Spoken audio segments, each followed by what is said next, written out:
حضرت جنید بغدادی دجلہ کے کنارے جا نکلے اور آپ کے شاگرد بھی تھے آپ کے ساتھ، تو وہاں بہلول ملے۔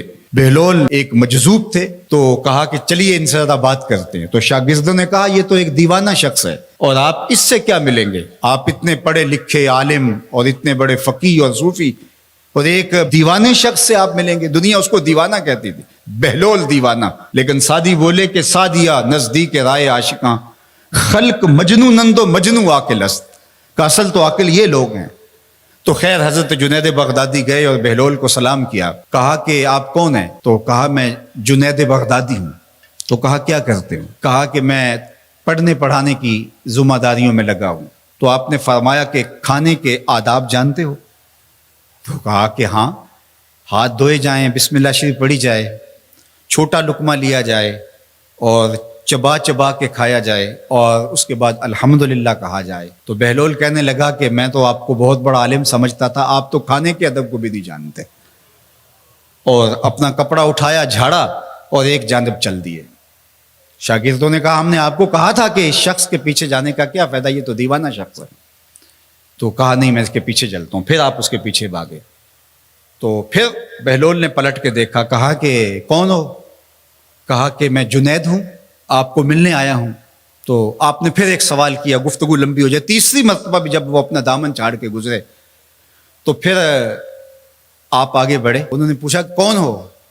انہوں نے کہا کہ میں ایک عام سا شخص ہوں، تو آپ کے پاس جو ہے وہ سیکھنے آیا ہوں۔ تو کہا کہ میں نے تم سے پوچھا تھا کہ کھانے کے آداب کیا ہیں، تو تم نے یہ بتایا تھا۔ کہا جی میں نے تو یہی پڑھا ہے اور میں نے یہی بتایا ہے۔ تو کہا کھانے کا سب سے پہلا ادب یہ ہے کہ لقمہ حلال کا ہو، باقی لقمے چھوٹے چھوٹے توڑ کے کھائے یا چبا چبا کے کھائے یا جو ہے وہ پانی پہلے پیے یا بعد میں پیے، کہا یہ باتیں بات کی ہے۔ سب سے پہلا ادب کھانے کا یہ ہے کہ لقمہ طیب ہو، لقمہ طاہر ہو، لقمہ پاکیزہ ہو۔ اللہ اکبر۔ تو ہمارے رب نے ہمیں پاکیزہ رزق کھانے کی تلقین فرمائی ہے۔ تو اللہ کے محبوب علیہ السلام نے اس شخص کا ذکر کیا جو لمبا سفر کر کے آیا اور وہ کعبۃ اللہ کے سامنے کھڑا، وہ اللہ تعالیٰ جل شانہ کو پکارتا ہے اور کیا کہتا ہے، یا رب یا رب، اشعث اغبر۔ اس کے بال بکھرے ہوئے ہیں اور اس کا لباس پھٹا ہوا ہے، پراگندہ سی حالت ہے، اور اللہ کے گھر کے سامنے کھڑا ہے، لمبے لمبے ہاتھ کر کے دعا مانگ رہا ہے، یا رب اے میرے اللہ، اے میرے اللہ۔ لیکن فرمایا وَمَطْعَمُهُ حَرَامٌ وَمَشْرَبُهُ حَرَامٌ وَمَلْبَسُهُ حَرَامٌ وَغُذِّيَ بِالْحَرَامِ فَأَنَّىٰ يُسْتَجَابُ لِذَٰلِكَ۔ فرمایا کہ اس نے جو کھایا ہے وہ حرام کا ہے، اس نے جو پیا ہے وہ حرام کا ہے، اس نے جو لباس پہنا ہے وہ حرام کا ہے۔ فرمایا اس کو جو غذا دی گئی ہے وہ غذا حرام کے مال سے اسے حاصل ہوئی تھی۔ فرمایا فَأَنَّىٰ يُسْتَجَابُ لِذَٰلِكَ۔ فرمایا مجھے بتاؤ کہ اس کی دعائیں کیسے قبول ہوں گی۔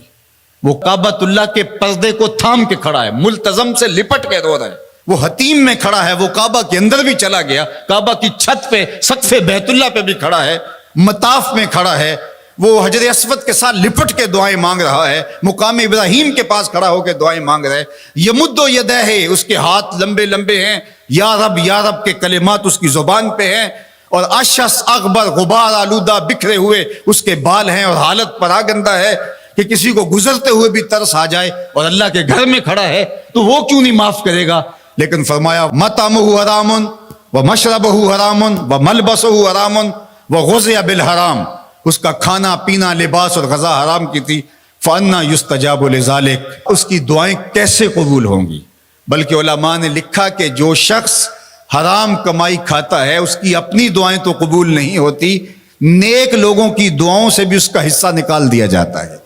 جب اللہ کے بندے اولیاء کاملین دعائیں مانگتے ہیں اور وہ پوری امت کے لیے، پوری قوم کے لیے مانگ رہے ہوتے ہیں، لیکن اس شخص کا حصہ نکال دیا جاتا ہے جس کا رزق پاکیزہ نہیں ہے۔